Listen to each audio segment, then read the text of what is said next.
Mesdames et messieurs, bienvenue sur la RTM TV, radio-télévision mamounaise.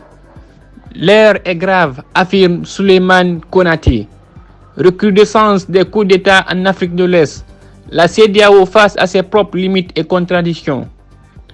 Les objectifs qui sous-tendent la création de la CEDEAO sont de favoriser l'intégration, la coopération, le développement et promouvoir la démocratie, les libertés, les droits humains, la justice et la libre circulation des personnes et des biens. Mais de nos jours, les crises à répétition et l'inertie de l'institution soulèvent des inquiétudes et amènent les citoyens à douter de la capacité de celle-ci à prendre en compte les aspirations profondes et légitimes du peuple ouest-africain. Comment peut-on croire à une institution qui promet une communauté émergente à l'horizon 2030 alors qu'elle est incapable de faire appliquer ses propres tests? Le protocole additionnel de la CEDEAO est clair pour ce qui est du respect de la justice, des libertés individuelles et collectives et du respect des principes de la démocratie et des limitations du nombre de mandats. Ces dispositions rappellent clairement que toute prise de pouvoir par un moyen autre que les urnes est un coup d'État. De même, toute modification constitutionnelle dont le seul but est de permettre à un homme de s'éterniser au pouvoir est aussi un coup d'État. De ces principes, il ressort clairement que nombre de chefs d'État en poste dans la sous-région sont dans l'illégalité constitutionnelle et le tout sur fond de fraude électorale, de pillage des ressources, de la corruption, de l'enrichissement illicite, de la confiscation du pouvoir et des libertés, avec pour conséquence l'aggravation de la précarité économique et sociale des peuples ouest-africains. N'est-ce pas d'ailleurs le principal mobile pour les putschistes qui opèrent actuellement en Guinée, au Mali et au Burkina Faso? Pas de quoi donner un blanc-seing à ces types de transition le plus souvent chaotiques. Alors, que faire pour ramener les putschistes dans les garnisons?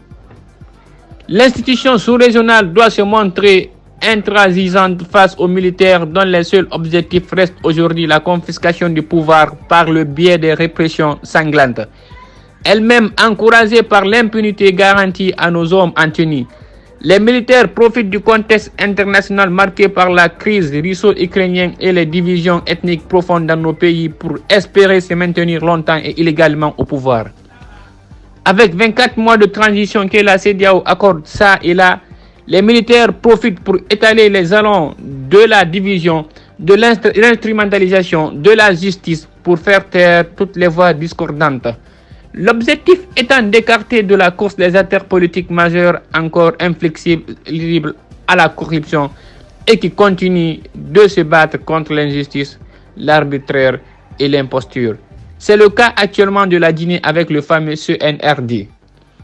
En se réunissant le 4 décembre pour son sommet ordinaire, le monde entier aura à l'œil la CEDEAO et les décisions qui seront prises par les chefs d'État et de gouvernement.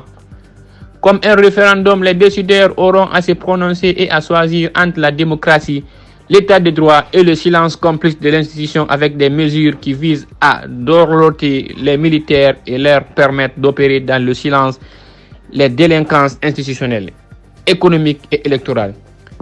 Ce qui aura pour conséquence la recrudescence, les violences des coups d'État, le recul de la démocratie, l'exil, les défenseurs pro-démocratie, de l'instabilité politique et sociale dans la majorité des États et surtout l'immigration clandestine avec ses effets néfastes pour les pays de départ et d'accueil des immigrés.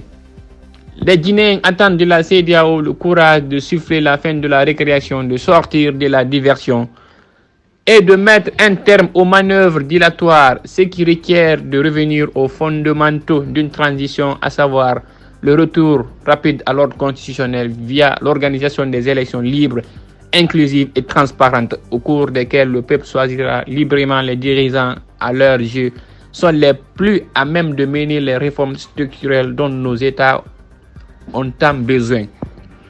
L'heure est grave.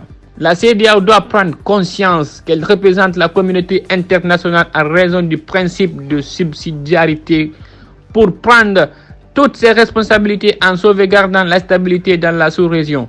C'est pourquoi le peuple guinéen attend de la conférence des chefs d'État qu'elle indique clairement au CNRD l'ouverture rapide d'un couloir de dialogue avec les acteurs représentatifs de la nation pour définir les actions prioritaires pour un retour rapide à l'ordre constitutionnel. Seul gage de paix et de stabilité pour le pays.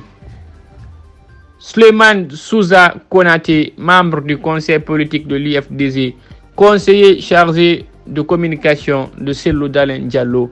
Nous y reviendrons avec plus de détails. C'était votre correspondant Amadou Sow pour RTM TV, Radio Télévision Mamouneuse. Merci de votre fidélité.